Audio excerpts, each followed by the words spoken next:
A ver cómo se nos da hoy. Lo primero, presentar a nuestra invitada, María Folguera. Prefiero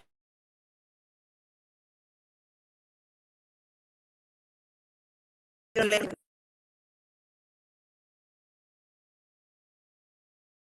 como introducción. María Folguera es escritora y gestora cultural. Desde 2018 a 2023 ha sido directora artística del Teatro Circo Price de Madrid. Actualmente colabora como asesora para instituciones como el INAEM y Acción Cultural Española. Es mentora de proyectos en Factoría Creativa, que creo que ahora son industrias culturales, ¿verdad? Efectivamente.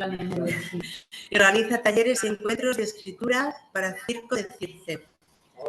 Ha participado en varios proyectos internacionales junto a la Generalitat de Toulouse, con Humanidad, Visiones de Goya para Circo 2023, Circus Incubator, Montreal Toulouse 2016-17 o Circus Diseminación, Programa Europa Creativa 2015. Entre 2016 y 2017 fue asesora de circo para el Festival Guerreros de la Villa de Madrid. Estudió dirección de escena en la RESAC, teoría de la literatura en la Universidad Complutense y el máster en práctica escénica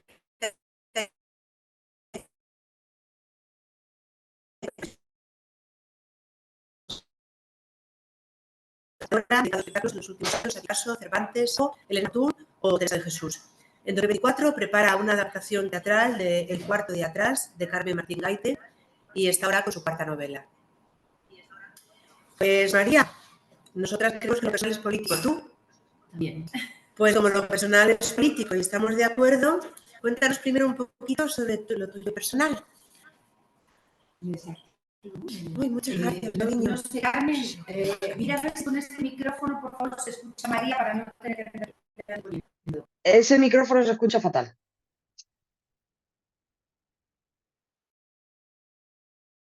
Ya está. Pues os hablo de lo personal. Sí. Lo personal. Hombre, hasta donde quieras Hasta contar. donde quiera. Soy de Madrid, vivo en Madrid. Sí. Mis padres me han apoyado mucho siempre, que creo que esto es muy importante siempre que se habla de una trayectoria, porque bueno, cuando uno hace un repaso de su trayectoria artística, es interesante mencionar el contexto del que viene, ¿no? Y creo que vengo de un contexto acomodado en Madrid, pero, pero a la vez con cierto miedo a lo artístico, a lo farandulero, ¿no? Por ser considerado muy inestable, muy precario. Y ha requerido una negociación, ¿no? Es decir, me explico. Algunas personas de mi familia habrían preferido que estudiara otra cosa, que estudiara derecho o medicina, ¿no? Que es de donde viene mi familia. Y la vocación, bueno, creo que había una vocación fuerte. A la vez mi familia ha sido siempre muy, muy sensible, bueno, he tenido la suerte, ¿no? De tener a esa madre que me ha llevado al...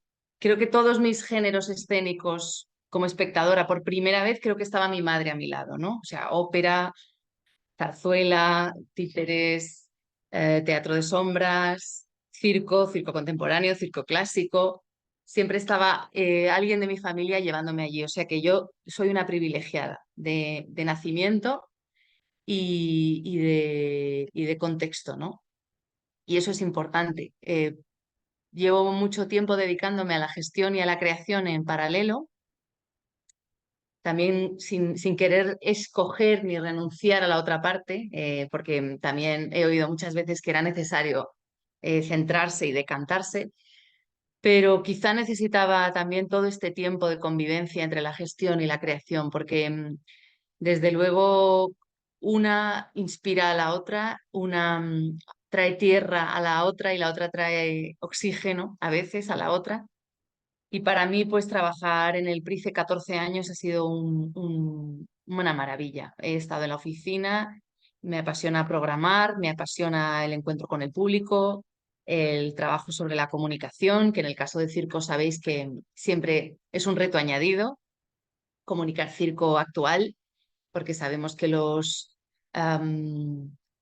los arquetipos que asociamos con el concepto circo son muy fuertes todavía en la mente del público, ¿no?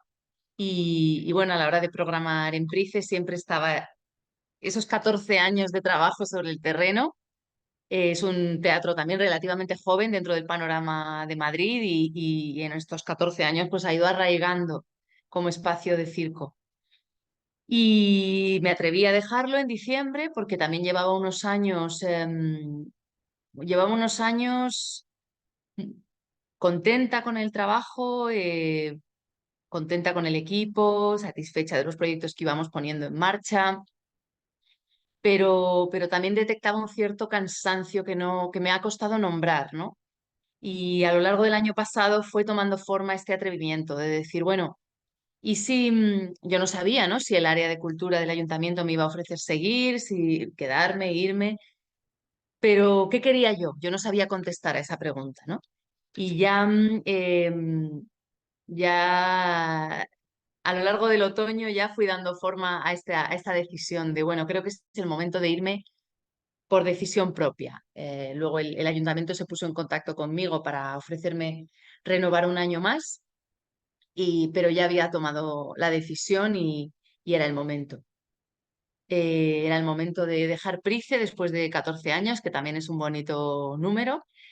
Y, y llevo unos meses, pues como bien ha dicho Rosa, dedicada a lo freelance plenamente, ¿no? Y, como os decía, pues todos estos años he combinado siempre con proyectos artísticos, con colaboraciones puntuales con otros proyectos, pero ahora ya pues estoy en el mundo sin oficina, sin equipo grande, que eso también ha sido un reto los primeros meses, ¿no? Enero, febrero, de decir, bueno, pues aquí estoy yo mano a mano con mi mesa, con mi agenda, con mi calendario.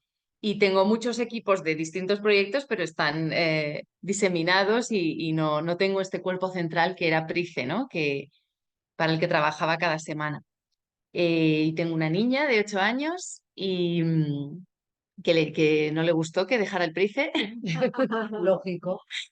Porque es un sitio donde ella bueno, ha pasado mucho tiempo, evidentemente, correteando por la oficina, por los pasillos y se ha sentido siempre muy bienvenida, pero ya le he explicado que Price será siempre un lugar muy especial para nosotras, que volveremos a menudo. Ya estuvimos el domingo pasado viendo a los Siete Dedos de la Mano, a la compañía canadiense, que es una de mis últimas programaciones hasta esta primavera, bueno, hasta junio, todavía la programación es de mi línea.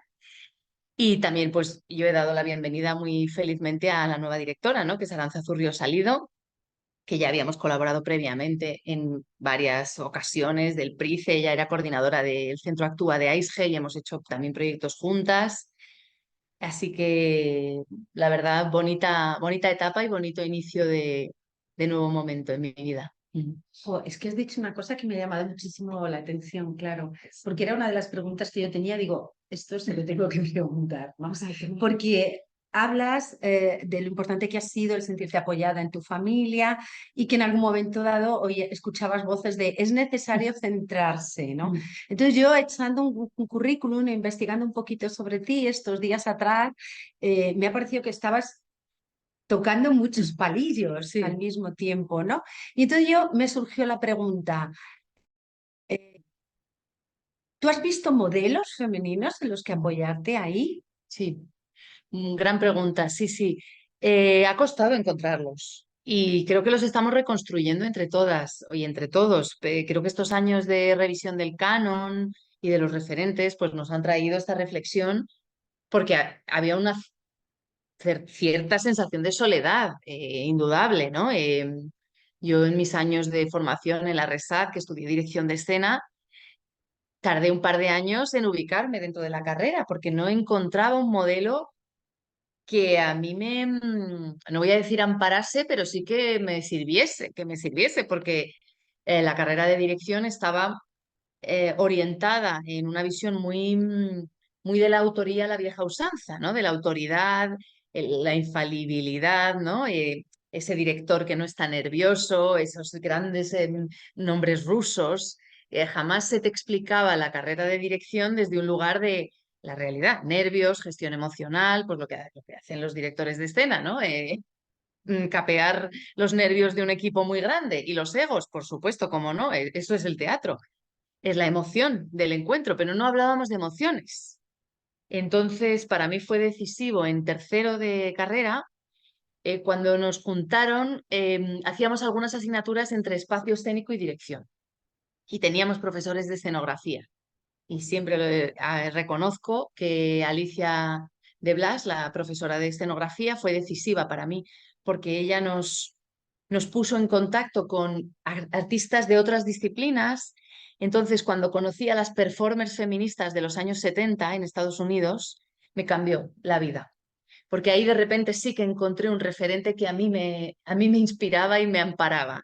Eh, Hannah Wilk, Ana Mendieta, Louise Bourgeois, bueno, el trabajo de las artistas, Caroline Schneemann, con su cuerpo, con sus nervios, con sus vísceras, con sus tripas, con su autobiografía, con su encuentro crudo con el público, esa Marina Abramovic, ¿no? Y yo dije, esto sí, porque a mí lo que me están contando de Stanislavski es que no lo entiendo, no entiendo la conexión con la realidad. Estrenar una obra no se parece en nada a la teoría teatral que estos señores dejaron plasmada, que estoy segura de que Stanislavski tenía ataques de histeria la noche antes del estreno, pero en la teoría teatral que han dejado, y mi adorado Meyerhold es otro ejemplo, es que no recogen en absoluto ninguna gestión emocional, es todo un control absoluto de lo escénico, que es lo incontrolable además. Así que para mí fue decisivo este encuentro con estas mujeres. Luego, en los años siguientes, fíjate, encontré un referente muy importante en Teresa de Jesús, porque Teresa de Jesús combinó siempre estas facetas de mujer de acción, mujer de política, mujer para la que lo personal era político, y escritora, convocadora quiero decir, que se reunía con Felipe II, pero que también convocaba una comunidad de 12 mujeres para renovar una fe. Escribía sobre eso, escribía poesía, por supuesto, escribió largo y tendido sobre la necesidad de la alegría en la vida y la tierra y el agradecimiento y el cantar y el comer. Siempre estuvo muy enferma porque también creo que en su cuerpo albergaba muchas tensiones, muchas contradicciones, pero bueno, como buena mística, dialogaba entre la tierra y el aire, que decíamos antes, ¿no? Entonces, he ido encontrando de mi propia cosecha, porque los referentes han tardado mucho en configurarse, pero esa intuición de ir diciendo, vale, por aquí encuentro que sí que es posible tener una hija pequeña y sacar adelante un proyecto, sí que es posible compaginar vocaciones, sí que es posible ser honesta en tu liderazgo, o lo más posible, porque evidentemente liderar es incurrir, indudablemente es incurrir en gestión de tiempos, de silencios, de omisiones, de exclusiones, tomar decisiones desagradables, pero es posible ser lo más honesta, por lo menos con una misma y honrada, ¿no? Entonces, bueno, esos referentes se van construyendo poco a poco a lo largo de los años, todavía están en construcción y creo que estamos rehaciendo entre todos y entre todas estos referentes. Y ahora que hablas de todo esto relativo a las emociones, perdón, y ahora que hablas es que como estaba la otra vez con la otra pantalla, y ahora que hablas de todo esto relativo a las emociones, em, y, y estamos interesados también en el asunto este de la falta de paridad y la presencia de la mujer y de todo lo que gira en torno a los asuntos de género. ¿Tú crees que nosotras mismas, intentando seguir o siguiendo el camino trazado por estas vías masculinas, somos ignorantes de toda esta situación de disparidad? Me explico. Somos nosotras mismas las que a veces nos ponemos impedimentos, no diciendo sobre la mesa, esto no es así, necesito este modelo o esto. Sí, claro, seguro que somos ignorantes porque venimos de muchos años de construcción, de educación en la otra dirección. el primer escollo que tenemos que superar siempre es nuestra falta de autoestima y nuestra ignorancia incluso de referentes de si esto se puede hacer o si se ha hecho antes. Yo digo que siempre que no teníamos un canon de autoras femeninas, teníamos un catálogo de mártires, teníamos un martirologio, porque siempre se ponía en primer lugar el sufrimiento y la excepcionalidad, ¿no? Siempre se habla de Teresa de Jesús, por ejemplo, como si fueran casos muy, muy aislados, inexplicables, mágicos, ¿no? Sí. No, es que adelantada a su tiempo, excepcional, y no te explican el contexto que hay alrededor y el equipo que hace posible toda esa obra, porque Teresa de Jesús es un equipo, como todo el mundo, ¿no? Como toda obra se hace en equipo. Y, por supuesto de las escritoras, siempre se nos ha contado lo primero de todo, que murió así o asá, que se suicidó, que enloqueció. Ahora todas esas biografías se están expandiendo y matizando de bueno, porque en el relato de los autores había una perspectiva más heroica en la que, bueno, puede haber episodios de oscuridad, pero también se compensa con etapas de luminosidad. Pues aunque este autor se suicidó, es un héroe por esto y por esto. Yo que sé, siempre pongo el ejemplo de Hemingway, ¿no? Y lo mismo le sucede a autores no blancos y autores queer, ¿eh? Yo tengo la sensación de que, por ejemplo, pues Lorca también es muy habitual empezar por el martirio, ¿no? O sea, los autores gays, los autores no blancos, también muy a menudo se pone por delante la peripecia de sufrimiento y luego ya los logros y los hallazgos y el legado. Y el epítome máximo, evidentemente, es Silvia Plath, ¿no? O sea, es imposible no conocer esa historia, te persigue. Yo, en cambio, de Meyerhold, creo que tardé en saber sobre su terrible final, ¿no? Son ejemplos bastante claros.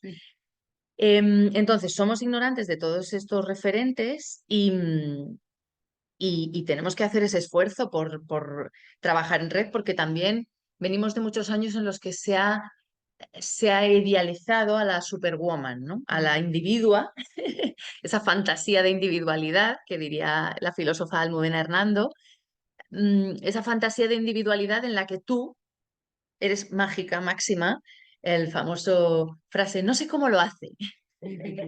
¿Cómo lo hará? Porque es que tienes una hija y combinas la casa con el trabajo. Y, o sea, venimos de esa cultura de la feminidad, del ¿cómo lo hará? ¿No? Pues, a ver, vamos a ver. Aquí nadie es superwoman, ¿no? Y insisto, todo es tarea de equipo. Y donde hay una hija, probablemente vuelvo al apoyo, en mi caso, familiar, ¿no? Yo vivo al lado de mi madre, tengo ese privilegio absoluto por ser de Madrid, haber nacido en Madrid, tener muy buena relación con mi madre, tener mucha salud, ambas, y ella puede, y mi padre también, puede cuidar a mi niña cuando yo voy una tarde a un estreno, ¿no?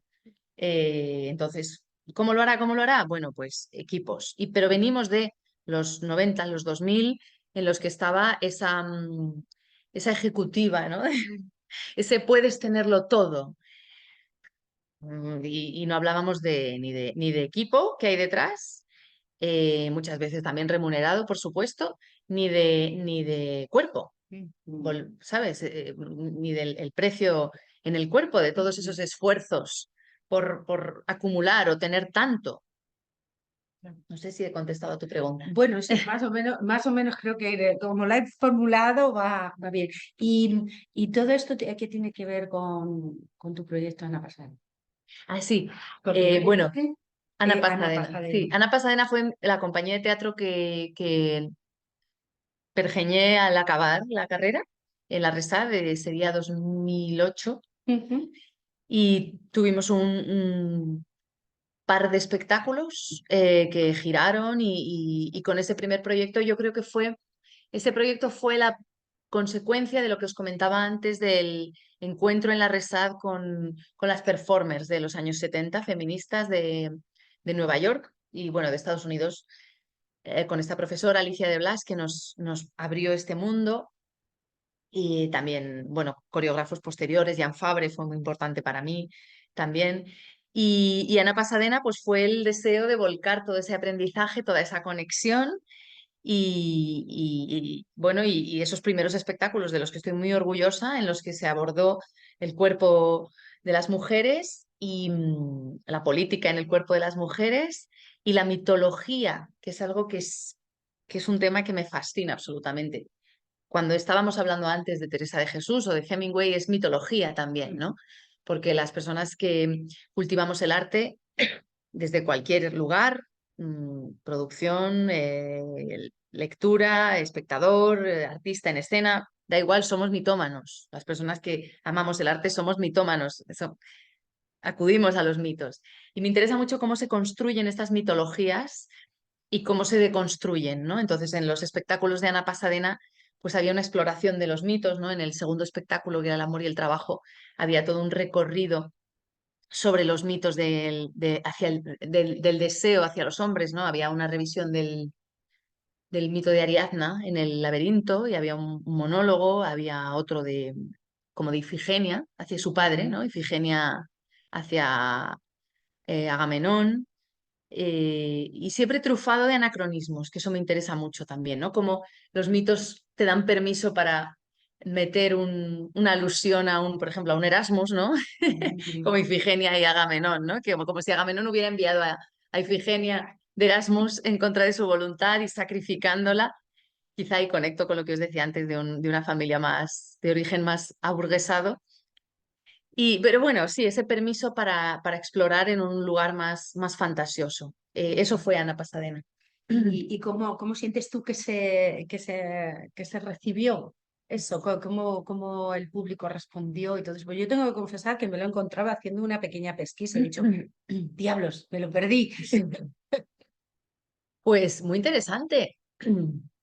Muy interesante. Además, el primer espectáculo que fue con el que me licencié, digamos, en la RESAC, que se llama Hilo debajo del agua, era un tema terrorífico, que yo, bueno, leí un artículo en El País sobre la fístula obstétrica como una lesión producida por las violaciones o los partos traumáticos en África, en algunos países de África, bueno, en concreto en Etiopía, ¿no? Que se había fundado un hospital específico para tratar la fístula obstétrica. Y fue muy interesante cómo mm, conecté con esta corporalidad tan concreta y cómo, digo, ¿cómo escribimos una obra sobre esto? Y me fui al mundo de la fábula, me fui al mundo de los Grimm, a la crueldad que tienen los cuentos de hadas y que a veces la violencia en los cuentos de hadas es la violencia más eficaz, porque no se trataba de ser obsceno o de dar datos periodísticos para hablar de la fístula obstétrica, ni de ubicarnos en una otredad respecto a África, Occidente, que son términos bueno, que para mí no me ayudarían a trabajar, ¿no? Quería superar una visión de otra edad. Entonces me ayudó el mundo de los Grimm. El te corto la lengua y habla, te corto el clítoris y está en mi mano. Em, Era duro, ¿eh? Había también espectadoras que no les gustó esa propuesta de que una mujer Bueno, había un enfrentamiento final entre mujeres. No, quiero decir, no, son obras que al explorar estas imágenes de cuento de hadas son imágenes violentas, incómodas, no son una agenda de corrección, ¿no? No es una obra realista, evidentemente, ni pretende ser ejemplarizante. Y en el caso del amor y el trabajo también había bastante crudeza, bastante exposición. Yo estaba en escena, sin ser actriz. Éramos 4 intérpretes. Algunas venían de la performance, otros eran más actores de teatro. Yo no volveré a hacerlo. Es algo como lo del amor y el trabajo, porque yo estaba en escena, estaba dirigiendo, quería a la vez una toma de decisiones colectiva. Bueno, aunque estoy muy orgullosa de ese espectáculo, fue el caso. Yo creo que tenemos que vivir todas las teatreras y los teatreros tenemos que pasar por un montaje en el que Decidas. tocamos fondo, ¿no? O sea, siempre tenemos que tener un espectáculo que no es que salga mal, pero sí que sales de ahí escaldadísima diciendo, mira, Hasta aquí. hasta aquí, no me vuelvo a poner en escena, me voy a aclarar respecto a la dirección y a lo colectivo. Una cosa es una creación colectiva y otra cosa es una dirección, y ir armando esa voz a lo largo de los 20 años, que este cataclismo de dirigir te puede pasar a los 40 o a los 50 o a los 60, pero tarde o temprano va a pasar, ¿no? Porque en teatro vamos construyendo y vamos conociendo nuestros límites también y decir, bueno, pues ya está. Era mucha exposición. Luego, unos años después, lo volvimos a hacer en Estados Unidos, una de las intérpretes y yo, ella y yo mano a mano, y fue fantástico porque fue vivir esa madurez de los años transcurridos, ¿no? De 2012 a 2018 quizá, de repente decir, qué maravilla, esta es la buena, esta es la versión buena, la que hicimos en Indiana en un congreso de teatro español, ¿no? De un congreso filológico de teatro español que participé en varias ponencias y hicimos esta obra, El amor y el trabajo, en un granero en Indiana para un público perplejo. Mientras tomábamos tequila y chupábamos limones, algo que no estaba en la versión de 2012, y poníamos un vinilo de las Grecas y dijimos, esta es la buena. Pero bonito también el tiempo de la creación, en la que a lo mejor los años transforman esa oportunidad de volver a hacer una obra, de... Claro, además cuando te expones tanto, cuando hablas de cuerpo, de deseo, de vísceras, de hijos, de padres, de Agamenón, pues no es lo mismo tener 30 años que 35, ¿no? O sea, es que todas estas cosas importan mucho y eso es lo bello del encuentro teatral. Mm. Y ahora que, bueno, Sí, sí, no, yo, exactamente. Fluye, fluye. fluyo. Bueno, y ahora escuchándote hablar, eh, que vienes de ese entorno, has tenido estas experiencias que han sido bien acogidas por el público. Es verdad que no te has encontrado referentes claros, pero veo que te has abierto un camino para buscarte los tuyos, obviamente.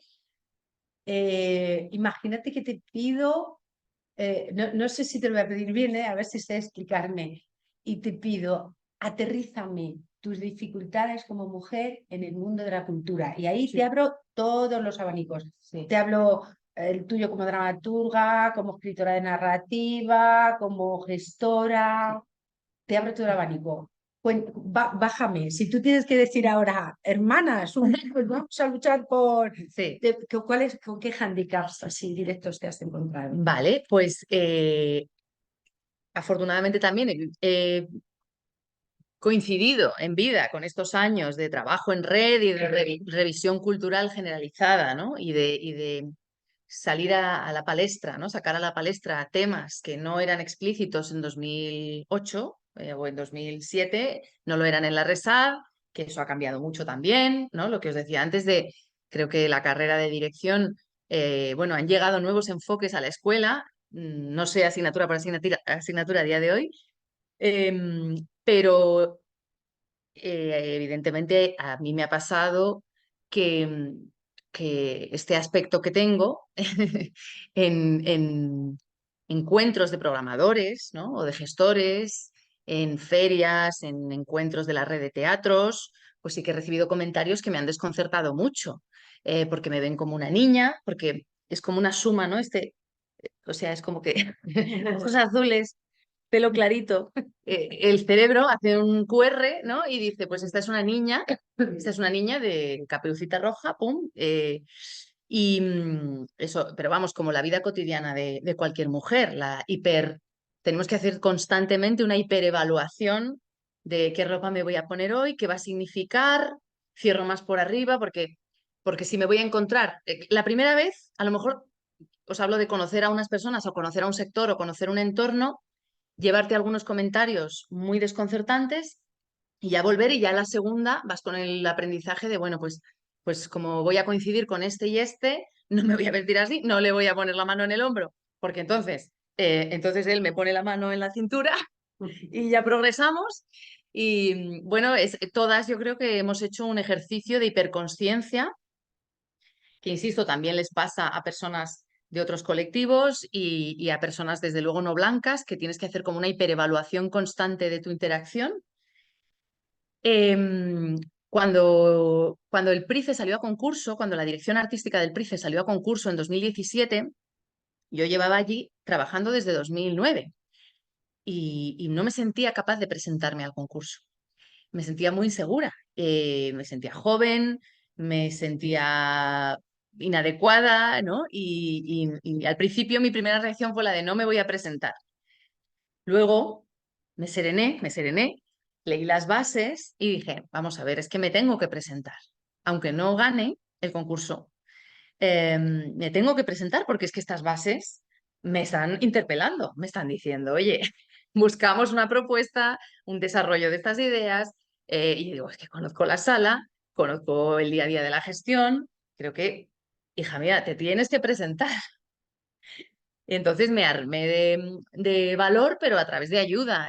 Trabajé con una amiga coach, Marta Carrera, que es psicóloga, que me ayudó a preparar mi proyecto escrito. El día de la entrevista, en la selección final, claro, yo le consulté dudas, digo, pero bueno, ¿cómo respondo a estas preguntas? Bueno, pues lo que se habla con una coach, ¿no? Me armé de equipo para poder afrontar esa entrevista que me aterrorizaba. Y fui seleccionada y estuve 6 años de dirección en el PRICE, pero toda mujer tiene evidentemente ese síndrome de la impostora, archisabido felizmente a estas alturas ya sabemos lo que es el síndrome de la impostora, podemos replicar rápido a una amiga cuando nos dice, es que no, es que no me voy a presentar porque no me veo, o llamas a una amiga a participar en una mesa redonda y dice, no, o a una conocida y dice, es que yo no sé de ese tema. Está hablando del síndrome de la impostora. Con Territorio Violeta y con Rosa Coley y Marta Sichá de Circo Red, elaboramos un documento a instancias del Festival Circada de Sevilla. Nos propuso elaborar un documento que le tengo mucho cariño era como un kit de respuestas para estos casos, ¿no? Se llamaba Revisando mi festival y era un documento que hicimos hace 2 años o 3 ya para festivales, ¿no? Para gestores. Y ahí había un capítulo que era ¿qué hacer cuando como gestor o gestora? Vamos a ver, te va a pasar, vas a llamar a una mujer a participar en algo y te va a decir que no, a la primera. Que sepas que ese no seguramente va condicionado por estas cosas. Entonces te animamos a que insistas 2 veces, 3 veces, o a que te tomes un café y hables de por qué te ha dicho que no. Porque es que si no, si aceptamos el no a la primera, pues nos retiraremos de juego todas a la primera, ¿no? Pero si el entorno no nos apoya o no vamos al fondo de por qué estás diciendo que no, porque esto ya ha cambiado, pero hace 4 o 5 años había, por ejemplo, era clarísimo una escasez o ausencia de presentadoras de galas de circo, por ejemplo, ¿no? Presentadoras de galas de premios, por el terror a hacerlo mal. Y ahí estamos en la hiperexigencia también de las mujeres, ¿no? Es que si lo hago mal, me muero, ¿no? Si cometo un error, me muero. ¿Les puedo decir algo? Sí, por supuesto. Micro. Bueno, pero lo grito, se me oye, ¿no? Yo creo que sí. Sí, te oye, parece que se te oye. Vale, estoy gritando. Que en general tiene que ver con lo que decías antes de la excelencia. Ujú. Es decir, que los hombres pueden hacer 2.500 millones de cagadas, hacerlo muy mal, que no pasa nada. Tú como mujer o eres excelente o no se te perdona. Sí. Pues era una pequeña cuña de Sí, ya. totalmente. El otro día estuve en una mesa en Alcalá de Henares, literaria, con Susana Martín Gijón, que es novelista de novela negra, de las más vendidas en España, y me decía cómo le ha pasado un montón de veces lo de mesa redonda, debate, y entonces ella, conferencias, y ella la noche antes se acuesta pronto, se revisa su documento 1000 veces, y sus compañeros de mesa no han dormido, están de resaca, no escuchan, dicen sus... Quiero decir, que le ha pasado muchas veces esa convivencia, ese contraste de preparación, expectativas, hiperautoexigencia, y en el documento aquel lo decíamos, atención gestora.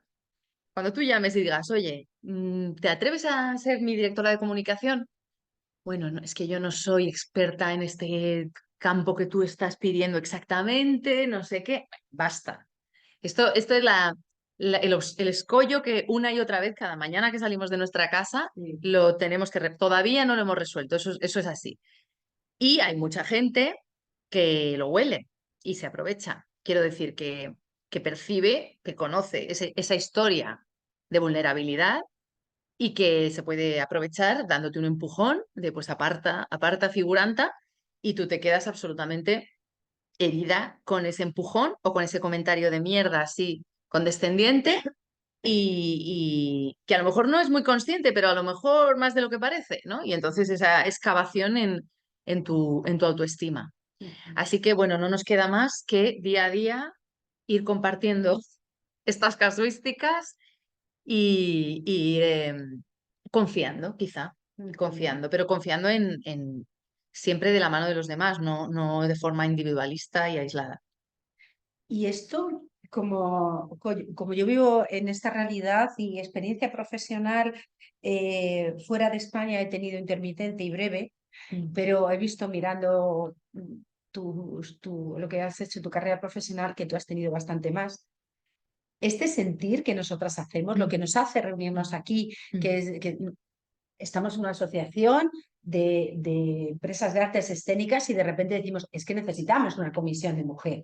O sea, hay una inquietud por parte de nosotras porque realmente sentimos que es necesario. Esto fuera de España, tú si nos tienes que transmitir esa experiencia o esa detección, detectas esto es igual en todas partes. Hay partes que sí, en Estados Unidos lo tienen mejor, en Francia lo tienen mejor, pero no sé, cuéntame. Bueno, yo he sentido que es muy básico lo que voy a decir, pero que los contextos son muy distintos, evidentemente. Hay mucha conciencia generalizada a nivel internacional, porque creo que esto es una herramienta, creo que esta rápida expansión de la revisión cultural es uno de los frutos positivos de la existencia de Internet, esta posibilidad de conectar con la lejanía o con lo marginal, o sea, de repente nos hemos encontrado en márgenes y los hemos acercado a un centro o los hemos convertido en nuestros centros para vivir mejor. Entonces, yo creo que hay mucha conciencia de esto.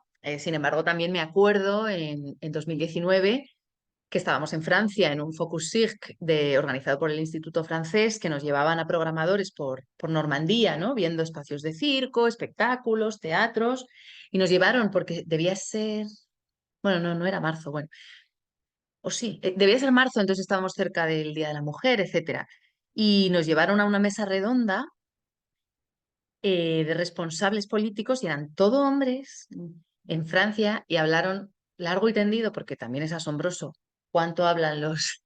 Claro, ocurre en Francia que como hay mucha participación institucional financiando, ¿no? Hay como 5 apoyos, pues los 5 tienen que hablar, que esto es asombroso. Esto no pasa tanto en España. Entonces, todos te hablan largo y tendido, porque todos han puesto un dinero y todos quieren... Y yo me acuerdo que me sentí absolutamente escandalizada y pensaba, pero esto podría ocurrir en España, ¿no? O sea, a estas alturas ya seguro que habrá ocurrido, ¿eh? En mesas redondas en las que hablan de repente una ronda de 5 señores y lo comentamos en el coloquio, alguien se atrevió a comentarlo. Yo me sentía también muy insegura de levantar la mano y decirlo en francés, porque me sentía insegura de decirlo, pero alguien se atrevió a decirlo, en fin. Yo creo que compartimos muchas realidades. También este verano, el verano pasado en Montreal, nos pusieron a trabajar por grupos en el Festival de Circo y a compartir preocupaciones por grupos y a mí me tocó una del miedo a la censura, el miedo a la censura política reaccionaria y estábamos todos igual, en países de Asia, en países de, bueno, en Estados Unidos. Se venía de mencionar o sea, se puso, antes de empezar a trabajar en grupos, alguien dijo por el micro que en España estaba habiendo casos de censura, creo que fue por la obra de Alberto Conejero. En Canadá se habló de eso y luego trabajamos por grupos y en el grupo en el que estaba yo compartíamos todos mucho ese miedo a esa cultura reaccionaria. O sea que al final creo que sí que compartimos a gran velocidad problemáticas. Tengo la sensación de que hablas mucho de Europa y América del Norte. Mm. ¿Cuál es tu relación con América del Sur? Sí, con América del Sur en el PRICE hemos trabajado de forma más puntual, ¿no? Pero tenemos el Festival Iberoamericano cada año con artistas que vienen. Lo que pasa es que no es una relación tan basada en la gestión como en los artistas, ¿no? Artistas que a la vez digamos que Circo, el Festival Iberoamericano de Circo, servía y sirve de conexión con agentes europeos. ¿Me explico? Como una especie de muestrario de lugar donde los artistas iberoamericanos fantásticos de Chile o de México, de Colombia, etcétera, se conocían o se conocen con agentes, ¿no? Y luego en Iberoamérica, bueno, en América, hay hay un circo muy fuerte, pero no tan institucionalizado.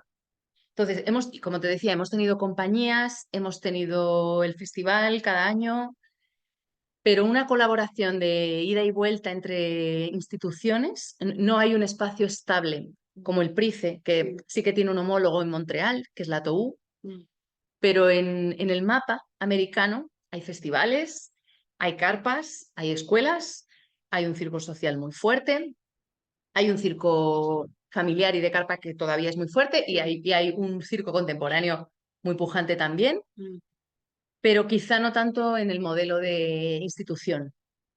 Entonces lo hemos acogido más por la vía artística. Y tú que sabes tanto de circo, tantos años en el circo, ¿qué pasa con la paridad, con la mujer en el circo?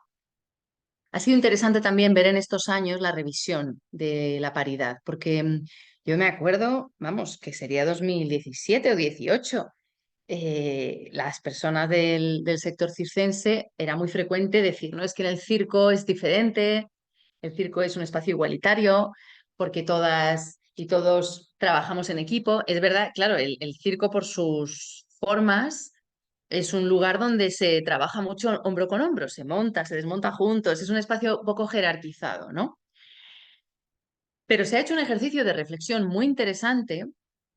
En estos años, el sector ha hecho ese ejercicio de reflexión y se ha autodiagnosticado y se ha dado cuenta de quién suele tomar la palabra a la hora de representar a la compañía, quién atiende a la prensa, quién se pone delante del micro, a quién se le considera de forma automática el director de la compañía, aunque sea en un colectivo, quién es el líder, quiénes presiden las asociaciones, quiénes no se atreven a postularse como vicepresidentas o presidentas, quiénes dicen, no, bueno, es que yo no tengo tiempo, es que estoy muy liada porque estoy tirando del carro y no puedo ocupar un lugar de visibilidad. Y eso ha sido una auténtica toma de conciencia muy rápida, hay que decirlo. Y fueron importantes en 2018 y 2019 hubo unos encuentros de cirqueras en el Festival de Circada en Sevilla, en el Festival CAU de Granada. Luego hubo más que yo no recuerdo, en Alicante también. En esos encuentros se compartieron muchas inquietudes y yo creo que sirvió para ponernos cara unas a otras, porque de repente no conocías a algunas porque estaban ocultas o no ocultas, sino haciendo su vida a día, pero no en un lugar de primera visibilidad y de repente pues conocías a un montón de artistas de Granada o ellas te conocían a ti que no te conocían y fue un tiempo muy valioso. Y luego, aparte de todo esto, está siempre, en el caso del circo, siempre se tiende mucho a la idealización, que es lo que decíamos antes es un espacio distinto, ¿no? Porque es un lugar donde hay mujeres muy fuertes, en el circo clásico es un lugar donde hay grandes mujeres líderes, que sí, que sí, que sí. Pero nada, el circo, aunque tenga su mundo propio, está absolutamente atravesado por ejes de género de toda la vida. Entonces, existe la fantasía recalcitrante del circo como un lugar mágico y al margen, pero no, está atravesado por la vida cotidiana compartida, social. ¿Has tenido problemas para encontrar espectáculos como no? ¿O has tenido supongo que tendrías esa visión paritaria, ¿no? De la paridad, de la igualdad, de dar espacio a las mujeres en el circo, tú y yo conociéndote. ¿Has tenido problemas para programar? ¿Has tenido problemas para programar en igualdad? Tanto externos, es decir, que presiones externas, como propios, de no encontrar el mejor espectáculo. Sí, ha pasado.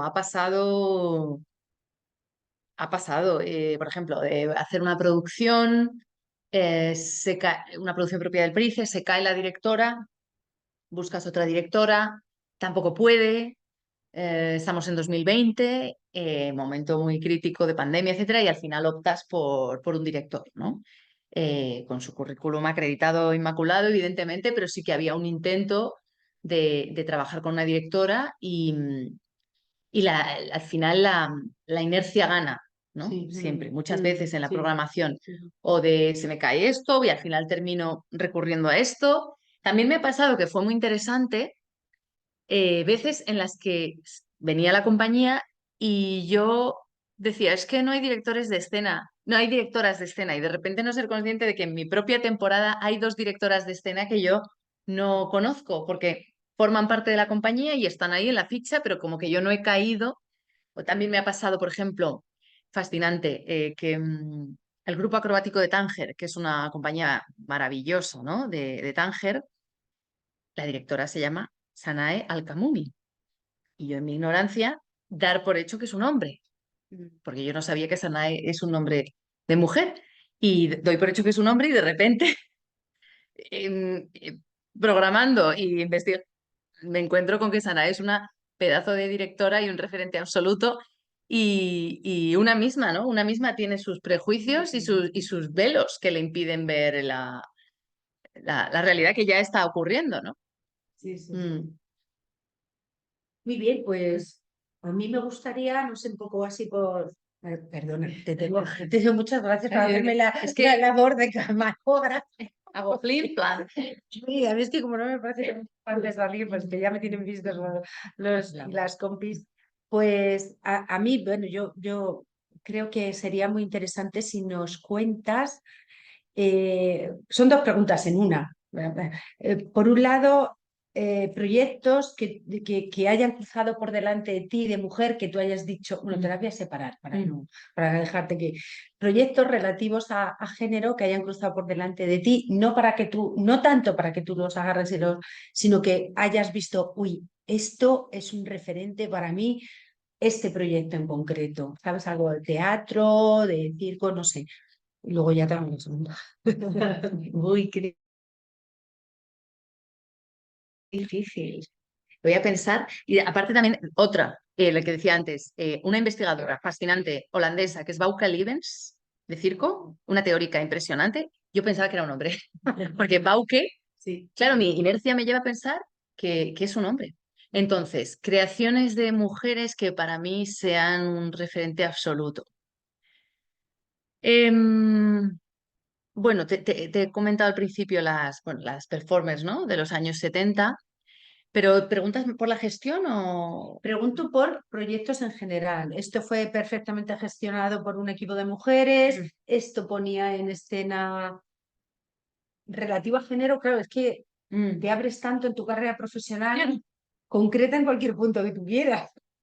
¿Sabes? O sea, me refiero a, bueno, pues vi aquel espectáculo allí que, por ejemplo, Mira, pues me encanta el colectivo Cónica, Premio Festival. Premio Territorio Violeta, ¿no? Sí. Colectivo Cónica es un colectivo de portoras y ágiles de acróbatas. Diría que son la mayoría del norte de España, o que hay alguna italiana, no. El circo ya sabemos que es siempre cosmopolita y, y son fabulosas. Hay otros colectivos de acróbatas mujeres y eso ha sido muy bello, ver cómo se han formado esos grupos, porque también el dúo ágil Portora eh, históricamente pues ha sido como un lugar de mucho romanticismo, de mucho conflicto, así como de pasión, ¿no? Heterosexual, ¿no? Es muy tópico lo del acróbata y la acróbata que se desencuentran y se reencuentran. Y de repente ha sido fantástico ver a varios colectivos de mujeres acróbatas trabajando diferente la corporalidad, el apoyo, el lanzamiento, la vulnerabilidad. Y creo que para mí son un referente muy importante como colectivo de creadoras. fíjate, pues que me da una rabia espantosa porque no me acuerdo del nombre. Creo que en FETEN este año hemos visto un espectáculo de circo donde eran dos chicas. Y la verdad es que yo cuando lo vi me quedé, ¿no visteis que el tema, no estuvisteis, el tema, el hilo era migración? Ah, sí. Sí, Y No me a ti sale, pero es tampoco. Bueno, pues me fantástico. quedo más tranquila. Es decir, No, no, pero nos tenemos que acordar porque Sí, ellas sí, son sí. muy buenas. Bueno, compi, si hay alguien que se acuerde y tenga el programa de FT en la mano, por favor que lo ponga. Si hay preguntas también, ir soltándolas. Sí, porque ya yo le voy a hacer la última pregunta por mi parte. Poniéndolas en el Entonces, si chat, os si queréis apetece algo. preguntar algo más, este es el momento. Mi pregunta ahora es, chusméanos algo sobre tus proyectos actuales o algo que esté ahí cociéndose. Me encanta lo de chusmear. Pues mira, estoy en un proyecto con una directora, una productora, que es Marcela, una canción de Cervantes que se estrena este viernes en la Sociedad Cervantina. La Sociedad Cervantina es un espacio muy poco conocido en Madrid, en la calle Atocha. Es donde estaba la antigua imprenta del Quijote. Hay un edificio y después de muchos años de obras en el patio se ha construido un teatro un teatro se ha excavado con su techo, una sala de teatro. Y han sido unas obras muy largas porque, imaginaos, en el corazón de Madrid pues iban apareciendo huesos que separaban las obras para ver si era Cervantes, cosas de la Guerra Civil, una galería de la Guerra Civil, un suelo de un convento del siglo XVII. Bueno, las obras han quedado muy bellas porque respetan con un suelo de metacrilato, ves esas baldosas y despensa del convento, muy bonito. Y entonces Leticia Dolera dirige, Celia Freijeiro protagoniza y produce, y yo he hecho la dramaturgia. Es en torno al texto de la pastora Marcela, en el capítulo 14 del Quijote. Es un soliloquio de la pastora Marcela que se defiende de las acusaciones de ser una mala mujer.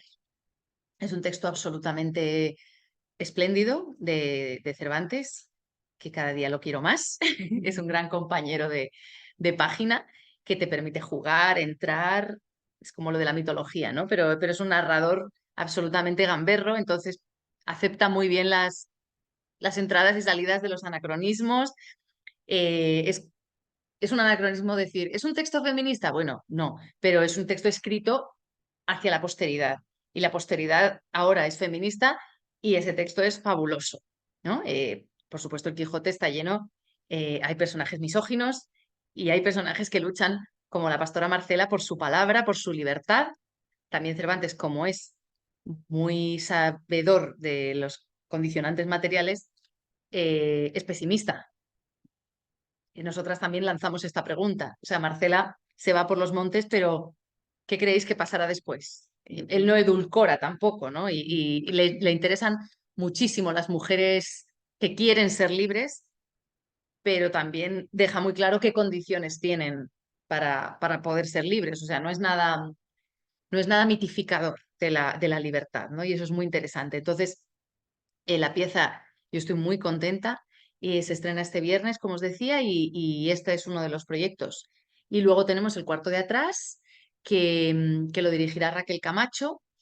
Es una adaptación de la novela de Carmen Martín Gaite y está siendo también un buen ejercicio, ¿no? Es una novela que se deja también adaptar a teatro con mucho placer. Y luego la novela esta, que mis pobres novelas, pues tardan 4 años en escribirse porque el teatro se va colando y va parando la agenda, va parando el reloj. Pero yo me pasa como con la gestión y la creación. De momento tampoco quiero, ahora he aparcado un poco la gestión, un poco, pero no quiero elegir entre teatro y narrativa. Quiero cultivarlas las dos, aunque esto me traiga muchas carreras. Y la novela pues es sobre una investigación sobre el racismo en Madrid, y tengo muchas ganas de dedicarme un poco más a ella. Pero esta semana, por ejemplo, que es el estreno de Marcela, toca bajar expectativas. Estás en otra. Sí. Pues María, yo creo que ha sido un placerazo tenerte aquí con nosotros, Connie. Muchísimas gracias y larga vida y largos éxitos. Y Gracias. vamos a ver esa Marcela, pero vamos, en cuanto Sí, sí, podamos. sí, sí. Como dice Marcela, dice, yo nací libre y para poder vivir libre elegí la soledad de estos montes. Eso dice. Pero no, es todo lo contrario a lo que tú estás Yo diciendo. todo lo contrario, porque Ya, el equipo. yo tengo la suerte de no estar en el año 1605, entonces puedo hacer equipo con mis pastoras y si vienen los pastores a apedrear, que es lo que le hacen a Marcela, pues no estoy sola.